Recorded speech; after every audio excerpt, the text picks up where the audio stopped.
ब्रह्मांड की उत्पत्ति में और मनुष्य के जन्म और वापस ईश्वर में विलय का उद्देश्य क्या है? खेल। सहज शब्द में खेल, शास्त्रीय शब्द में इच्छा। एकोहम बहुश्यामा। उस परमात्मा के हृदय में उपनिषद कहते हैं एकोहम बहुश्यामा, मैं बहुत हो जाऊं, क्योंकि खेल अकेले नहीं होता। एकाकी न रमते, एक में रमण नहीं होता, दूसरा कोई है नहीं। तो आप अपने आप से अपने आप को बहुत रूपों में विस्तार करके और दो प्रकार के खेल खेल रहे हैं। एक है त्रिगुणात्मिका माया का खेल, सतोगुणी, रजोगुणी, तमोगुणी खेल, और एक है त्रिगुणातीत खेल जो भगवत भक्तों के नेत्र गोचर होता है, जिसे दिव्य लीला कहते हैं। अब इस खेल में सबसे बड़ा जादू ये हुआ, इस खेल में पहुंचते ही अपने स्वरूप का विस्मरण हो गया। अपने स्वरूप का विस्मरण हो गया, क्योंकि भगवान की इच्छा ही माया है। और इसका ऐसा प्रभाव पड़ा, क्योंकि खेल खेलना है, अब विपक्ष का खेल खेलना है, और मुझे पता है मैं और मैं एक ही है, अब खेल नहीं होगा। तो उस इच्छा के प्रभाव से विस्मरण हो गया। अब विस्मरण होते ही वो इस देह में आसक्त हो गया, जो हमें देह मिली, चाहे सुअर की मिली, कुत्ता की मिली, जो भी योनि मिली। अब उससे निकलने का उसमें चांस नहीं रह गया। खेल है, एक चांस रखा गया। 83,99,999 योनियों में जो 84 लाख पूर्ण होने के बाद वो मनुष्य योनि एक ही, इसमें विवेक संपन्न होकर आप अपने आप को निकाल लो। अब वो देह भाव ऐसा पुष्ट हो गया कि जहां देह हुआ तो अंदर ही इसको ज्ञान था। जब मां के गर्भ में था, भगवान कपिल देव जी ने वर्णन किया है भागवत में, एक बार मुझे जाने दो, अब मैं अपने को मुक्त करूंगा, मैं ऐसे दुख को नहीं झेल पाऊंगा, हे नाथ एक बार करुणा करो। बाहर हुआ तो कहां कहां कहां, बोले बच्चा हुआ है, आनंद मनाओ। वो रो रहा है कि वो दिव्य ज्ञान कहां गया, वो तेज कहां गया जो मैंने गर्भ में देखा था। भूमि परत भा ढाबर पानी, तिम जीवहि माया लपटानी। एक पॉइंट था जिससे हम निकल सकते थे, इस खेल से विजयी हो सकते थे। मनुष्य शरीर में आकर हम आसक्त हो गए। अब अपने को कर्ता और भोक्ता मान करके नाना प्रकार के मना कष्टानि इंद्रियाणि प्रकृति स्थान कर सती, फिर उसी इच्छा में फंस गए। मनुष्य शरीर धारण करके प्रकृति की भोगने की फिर उसी इच्छा में फंस गए। अब लौटना है हमें। अगर खेल से उब गए हों तो हमें लौटना है। क्या अब लौटना कैसे हो सकता है? इस नाटक मंच पर तुम्हें जो रोल दिया गया है, बिल्कुल ईमानदारी से उस रोल को निभाइए। और ये ध्यान कीजिए कि तुम सिर्फ नाटक कर रहे हो, तुम सत्य में वो नहीं हो जो नाटक कर रहे हो। नहीं हो। तुम पिछले में ऐसे नहीं थे, आगे में ऐसे नहीं रहोगे। वर्तमान में जो दिखाई दे रहे हो ये एक केवल झलक मात्र है। ना ये शरीर पूर्व में था, ना ये बाद में रहेगा, भविष्य में नहीं रहेगा। लेकिन तुम पूर्व में भी थे, वर्तमान में भी हो और भविष्य में भी हो। तो तुम कौन हो और ये शरीर कौन हो, इसका दोनों का विभाग। ये मायाकृत शरीर हमको जन्म लेते ही आसक्त कर लिया, मैं। अब हम सत्संग के द्वारा प्राप्त विवेक से इसको हटाते हैं, और जे ही हटाए तो सत्संग जो प्राप्त होता है संतों से, गुरुजनों से, शास्त्र से, गुरुवाणी से प्राप्त होता है। गुरुवाणी अर्थात भगवान के वचन, क्योंकि संतों में जो अवतरित होता है वचन, वो भगवान की ही जुठंत होती है, भगवान के वचन होते हैं। तो भगवान ने ही जनाया ना। किसको जनाया? आपको। क्या? कि तुम कौन हो। तो क्या जान गए? तो जानत तुम्हें होई जाई। समझ गए ना? सोई जानई जेहि देहु जनाई, तो जानत तुम्हें हो। नारद जी ने भक्ति सूत्र में लिखा, तस्मिन तज्जने भेदा अभावात। प्रभु और प्रभु की भक्ति करने वाले भक्त में अभेद हो जाता है, क्योंकि वो अभेद था ही। ब्रह्म सूत्रों में ब्रह्मविद ब्रह्मयु भवति, जो ब्रह्म को जान लेता है वो क्या हो जाता है? ब्रह्म हो जाता है। ब्रह्म हो क्या जाता है? वो तो था, है, रहेगा। वो अविनाशी का स्वरूप है। जहां वो अविनाशी भागवत स्वरूप को प्राप्त हुआ, खत्म ये खेल। अब मिट गया। ये खेल है, सिर्फ खेल, गेम है, गेम, बड़ा खतरनाक गेम। एक ही पॉइंट है, निकल सकते हो, केवल मनुष्य शरीर, वो उसमें भी राग रहित होकर के, क्योंकि द्वेष की सत्ता नहीं, राग से ही होता है। जिससे हमारी प्रियता होती है उसी से नफरत हो सकती है, जिससे प्रियता नहीं उससे नफरत हो ही नहीं सकती।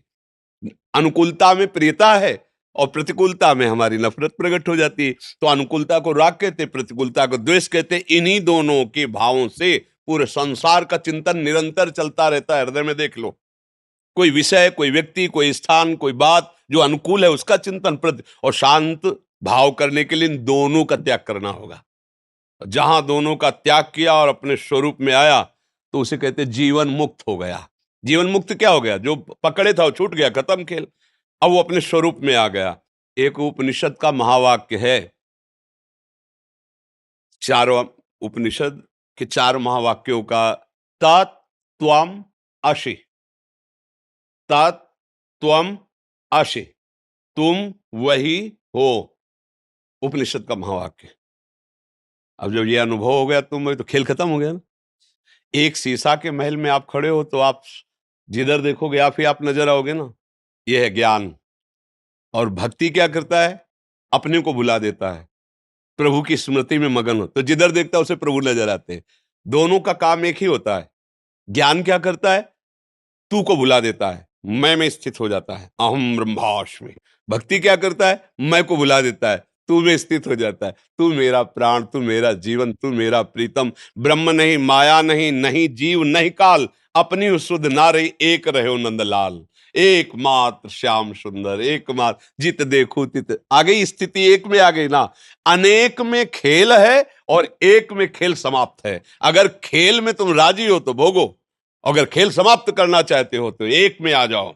वो एक है, एको ब्रह्म हो, द्वितीयो नास्ति, दूसरा है ही नहीं। ईशावास्य विदम सर्वम यत्किंच जगत्याम जगत। जितना तुम जगत देख रहे हो वो केवल ईश्वर ही है। यही तुम अनुभव कर लो, जीवन मुक्त हो जाओगे। वासना वासुदेवस्य वासितम भुवनत्रयम सर्वभूत निवासोस्मि वासुदेव नमस्तुते। वासुदेव की ही वासना से वासित स्वयं वासुदेव ही तले रूपों में है। ऐसा तुम जान जाओ तो दुर्लभ महात्मा हो गए। बहुनाम जन्मनावंते ज्ञानवान माम प्रपद्यते वासुदेवा सर्वमित समात्मा सुदुर्लभा। सब जगह वही, तो यहां कौन है? सब समय वो है तो ये समय भी है, सब में है तो इसमें भी है, सब का है तो मेरा भी है। जो भाव लगा पावे, भाव लगा करके निकल जाए। ये नहीं तो ऐसा जंजाल फंसा है माया का, इतनी कोट पे कोट बंधन है कि निकल पाना बड़ा मुश्किल है। जैसे किसी राजधानी की सुरक्षा के लिए परकोटे लगाए जाते थे ना, ऐसे ही जीवन मुक्त अवस्था के लिए परकोटे हैं। मेरा ही स्वरूप सुंदर रख करके आ जाता है वो, और इतना फंसाव में फांस लेता कि मैं और तुम, मैं भोक्ता तुम भोग्य, फंस गया। मैं स्वामी तुम सेवक, फंस गया। मैं पिता तू पुत्र, फंस गया। जब पूर्ण ज्ञान हो जाएगा तो न मैं न तू, जो है वो है। बस खत्म, खेल खत्म। बस खेल इतने में ही चल रहा था, समझ रहे ना? ये एक खेल है बस। अब खेल क्यों है, अब इस पर प्रश्न नहीं किया जा सकता। प्रभु के हृदय में इच्छा क्यों प्रकट हुई, वो सर्वतंत्र स्वतंत्र है, उस पर प्रश्न नहीं हो सकता। अब हमारा प्रश्न है कि खेल से निकलूं कैसे। बस ये गेम है, फंस गया। निकल जाओ, द्वार है एक, और आ गए हो, उस द्वार पर आ गए हो। बस हमारी दशा ये है कि जैसे 84 दरवाजे का एक महल हो ना, और आंखों से अंधे हो और एक ही दरवाजा खुला है, तो ऐसे ही तो ढूंढेंगे ना। ऐसे ढूंढते हुए पहुंचे तो जो दरवाजा खुला था उसमें लग गई खुजली, तो दोनों हाथ से खुजलाने लगे, पैर आगे बढ़ गए। अब फिर हाथ आगे आ गए, फिर राउंड पे राउंड। ये खुजली है विषय वासना। दुर्वासना मम सदा परिकर्षयंती। ये दुर्वास, जहां खुला द्वार मिला, साधन धाम मोक्ष कर द्वारा, पाई न जे परलोक सम्हारा, सो परत दुख पावई ईश्वर धुन धुन पछताए, काल ही कर्म ईश्वर मिथ्या दोष लगाए। वो शब्द स्पर्श रूप रस गंध रूपी खुजली लगी, खुजलाने में वो द्वार निकल गया, पूरा जीवन निकल गया। अब फिर 83,99,999 योनियों में एक भी योनि ऐसी नहीं जो मुझे भगवत प्राप्ति करा सके। फिर समय बर्बाद हुआ। फिर जब मिला तब फिर पता नहीं वो खुजली रहेगी कि नहीं रहेगी। अब खुजली मिटाने का समय आ गया है।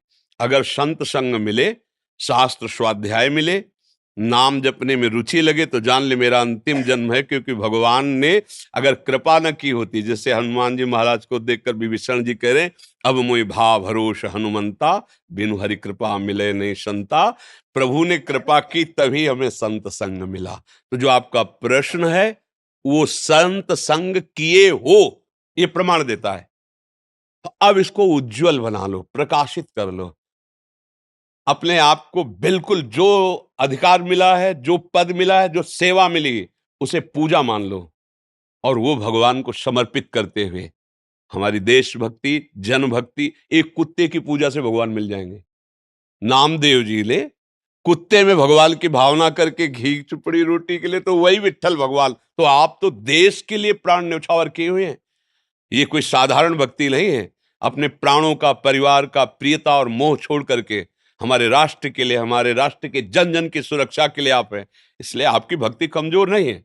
बस नाम जप करते उसे भगवत समर्पित कर दे, यही आपकी भगवत प्राप्ति का हेतु हो जाएगा। यही इस जैसे बहुत सुंदर आपको स्वांग मिला और कर दिए तो डायरेक्टर आपकी पीठ ठोकेगा और आपके मनोचित। तो हमारे जो डॉक्टर जगन नाटक वैभवा गोपाल शास्त्र नाम में भगवान का, ये उन्हीं का है। वो पीठ ठोक देंगे, आओ अब तुम्हें हम जीवन मुक्त करते हैं और अपने समीप रख लेंगे। जैसी भावना करोगे वैसा आपको सुख प्रदान कर देंगे।